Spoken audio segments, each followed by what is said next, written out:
بسم اللہ الرحمن الرحیم۔ آج کے درس میں ہم آپ کو بتائیں گے کہ اسلامی مہینے کا ابتدا کب سے ہوتا ہے اور کیسے ہوتا ہے، چاند اور سورج گرہن کیا ہیں، کیسے ہوتے ہیں۔ سب سے پہلے اسلامی مہینے کا ابتدا کب سے اور کیسے ہوتا ہے۔ اس کے لیے ہمیں دو چیزوں کو پہچاننا ضروری ہے، ایک چاند کی پیدائش، دوسری چاند کی رؤیت۔ ایک ہے چاند کی پیدائش، دوسری ہے چاند کی رؤیت۔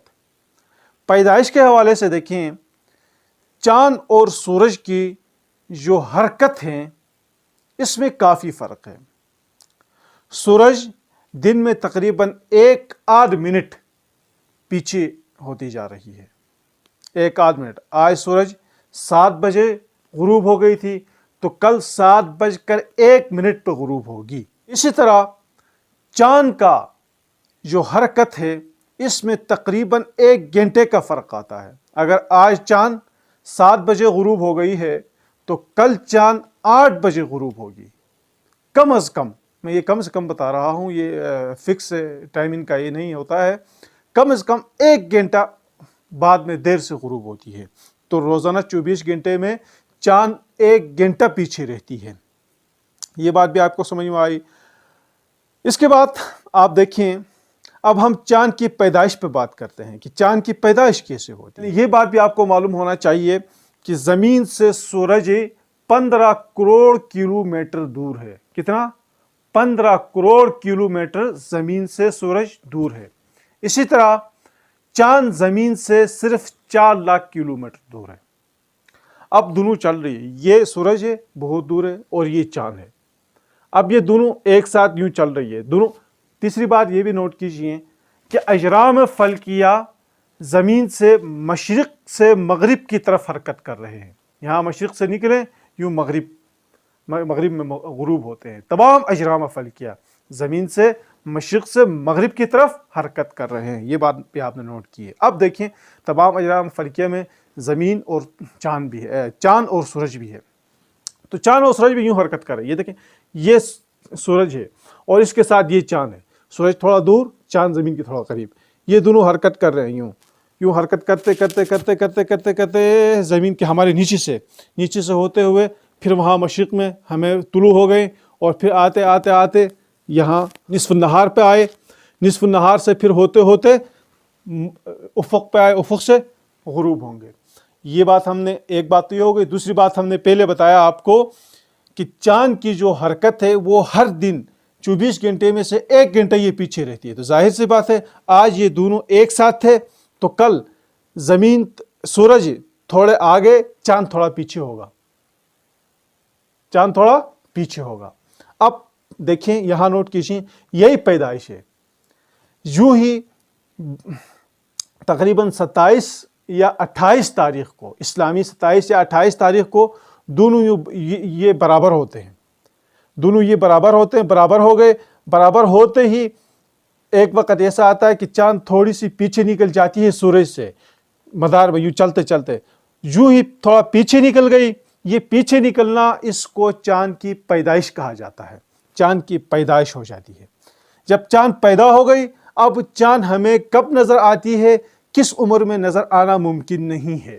اسی حوالے سے سائنس اور انسان کی تحقیق کے بعد یہ بتایا جاتا ہے کہ چاند کا عمر جب 22 گھنٹے سے کم ہو تو چاند کو انسانی آنکھ نہیں دیکھ سکتی، کیونکہ اس وقت ایک تو چاند کے اوپر جو سورج کی روشنی پڑتی ہے، یہ بات بھی آپ کو معلوم ہونا چاہیے کہ چاند کی اپنی ذاتی روشنی نہیں ہوتی، وہ بھی ہمارے زمین کی طرح بے روشن زمین ہے، بے روشن کرہ ہے، اور سورج کی اپنی روشنی ہوتی ہے۔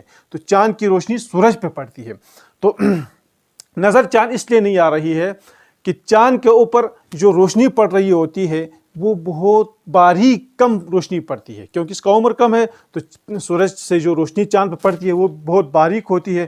دوسری بات یہ کہ جتنا اس کا عمر کم ہے اتنے ہی وہ سورج کے قریب ہوتی ہے۔ یوں ہی وہ سورج کے قریب ہوتی ہے تو سورج کی زیادہ روشنی میں چاند کی وہ تھوڑی سی روشنی ہمیں نظر نہیں آ رہی ہے۔ پھر نظر کس عمر میں نظر آنے کا امکان ہے؟ تو عام طور پر یہ بتایا جاتا ہے جب چاند کا عمر 30 یا 32 گھنٹوں سے بڑھ جائے پھر انسانی آنکھ چاند کو آسانی سے دیکھ سکتی ہے۔ اب 22 سے لے کر 32 گھنٹے تک درمیان کا جو عرصہ ہے، اس عرصے میں چاند دیکھنا ممکن بھی ہے، نظر آ بھی سکتی ہے، نظر نہیں بھی آ سکتی ہے۔ اب ہم ایک مثال دیتے ہیں، مثال سے آپ کو سمجھاتے ہیں۔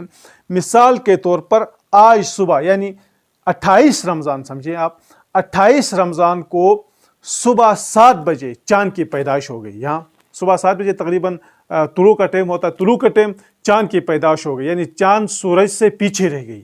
چاند کا سورج سے پیچھے رہنا اس کو پیدائش کہا جاتا ہے۔ تو چاند سورج سے پیچھے رہ گئی، چاند کی پیدائش ہو گئی۔ اب آگے شام 7 بجے، صبح 7 بجے پیدائش ہو گئی، اب شام 7 بجے سورج غروب ہو گئی۔ شام 7 بجے سورج غروب ہو گئی، اور ظاہر سی بات ہے چاند جو نظر آ رہی ہے وہ سورج غروب ہوتے ہی چاند کو دیکھنا ہوتا ہے۔ تو غروب ہو گئی، اس وقت چاند کا عمر کتنا ہوگا؟ 12 گھنٹے عمر ہے، کیونکہ صبح 7 بجے پیدا ہو گئی تو شام کو 7 بجے اس کا عمر 12 گھنٹے کی ہے۔ تو ظاہر سی بات، ہم نے پہلے بتایا کہ 22 گھنٹے سے کم عمر کی چاند نظر نہیں آ سکتی ہے۔ آج یہ چاند ہمیں نظر نہیں آئے گی، آج کی چاند چلے گئی۔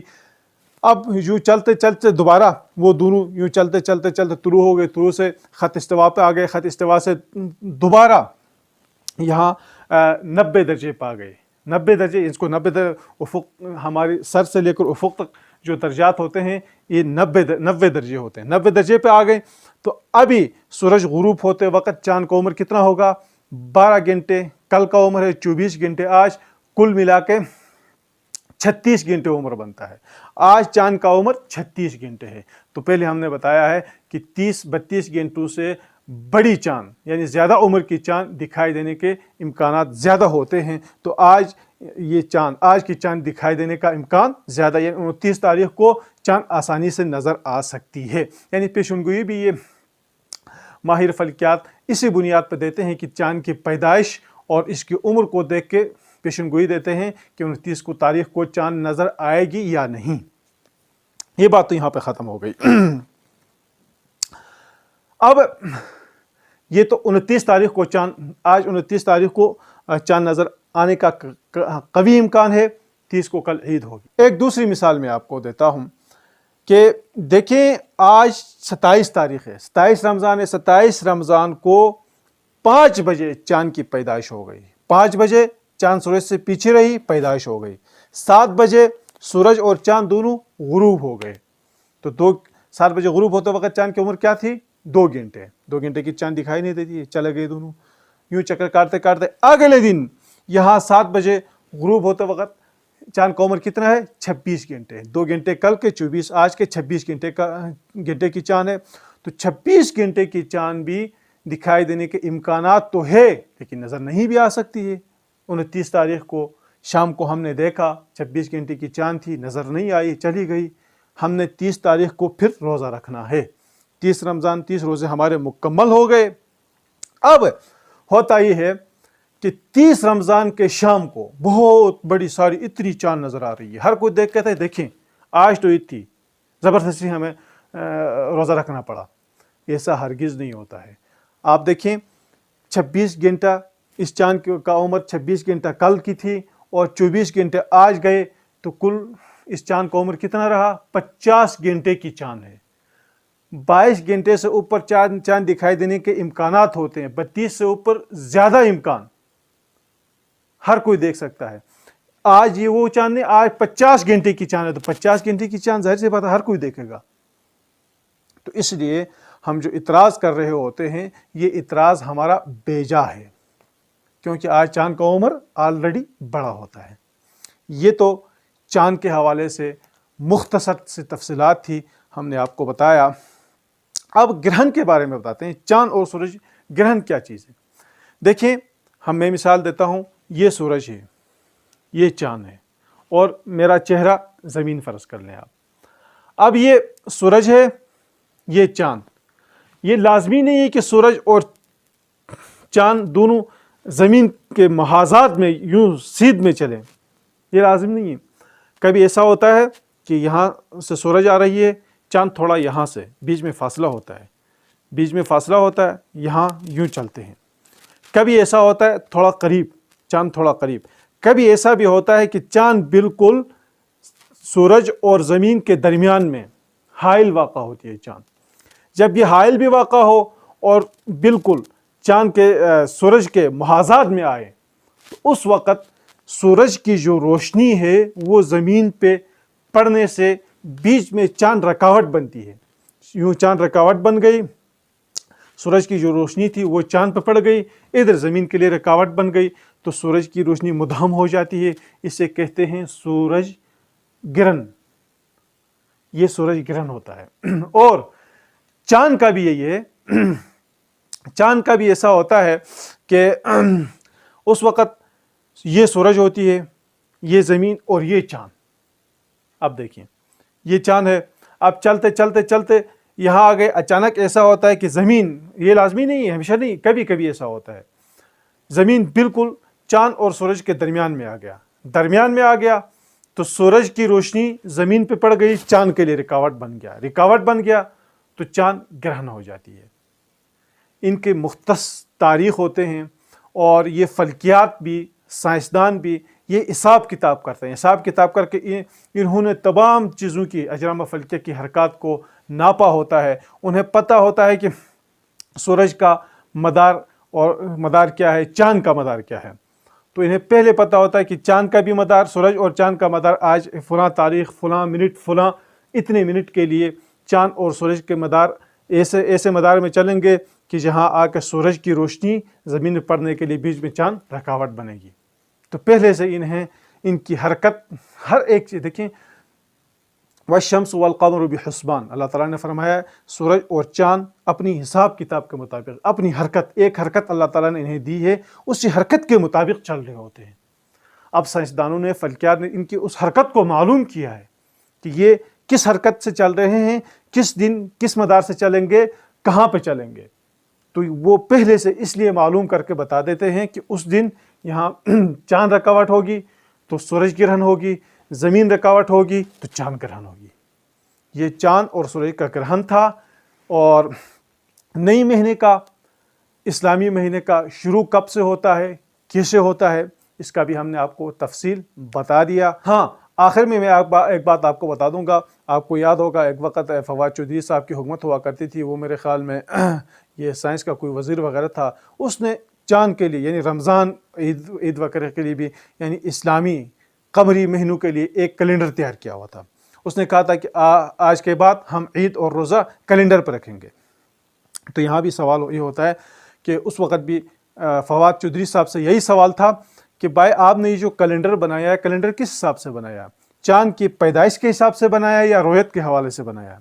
اگر اس کے کیلنڈر میں یہ تھا کہ پیدائش چاند کی 28 رمضان کو ہوتی تھی، تو 28 رمضان کو پیدائش ہو گئی تو اس کو اعلان کر دینا چاہیے تھا کہ کل 29 کو عید ہے. لیکن وہ ایسا ہرگز نہیں کرتا تھا، بلکہ وہ 29 تاریخ کو، پیدائش اس کی 28 کو ہو گئی ہے، 29 کو وہ عید کا اعلان نہیں کرتا تھا بلکہ 30 تاریخ کو اعلان کرتا تھا. جبکہ 29 تاریخ کو چاند دیکھنے کی وہ ضرورت محسوس نہیں کرتا تھا. تو وہاں سوال یہ پیدا ہوتا تھا کہ آپ جب 30 تاریخ کو عید کرا رہے ہیں، کس بنیاد پر کرا رہے ہیں؟ آپ پیدائش کے حوالے سے کرا رہے ہیں تو پیدائش 28 کو ہوئی ہے، 30 کو آپ عید کرائیں. اگر پیدائش کے اعتبار سے نہیں کرتے ہو، رویت کے اعتبار سے کرتے ہو، تو 29 کو آپ ہلال کی میٹھی بٹھائیں، نظر آئے، پھر 30 کو آپ عید کرائیں. تو یہ بہت بڑا سوال تھا اس پہ. ظاہر سی بات ہے یہ ایک بیڈنگا کیلنڈر تھا، اس لیے وہ میرے خیال میں اسی کی حکومت میں بھی وہ کام نہیں آیا. تو یہ چیزیں، یہ کیلنڈر کا حساب کتاب میرے خیال میں اس لیے درست نہیں بنتا ہے کیونکہ کیلنڈر کے حساب کتاب کریں گے تو 28 رمضان کو ہی چاند کی پیدائش ہوتی ہے. نظر وہ 29 کو کبھی آتی ہے، کبھی نہیں آ سکتی ہے. نہ آنے کی صورت میں وہ 30 کو بہت بڑی نمایاں نظر آ رہی ہے. تو انشاءاللہ آپ کو یہ کچھ سمجھ میں آیا ہوگا. کوشش کریں گے کہ آئندہ بھی ایسا کوئی ٹاپک ہو تو ہم آپ سے شیئر کریں گے. السلام علیکم ورحمۃ اللہ وبرکاتہ.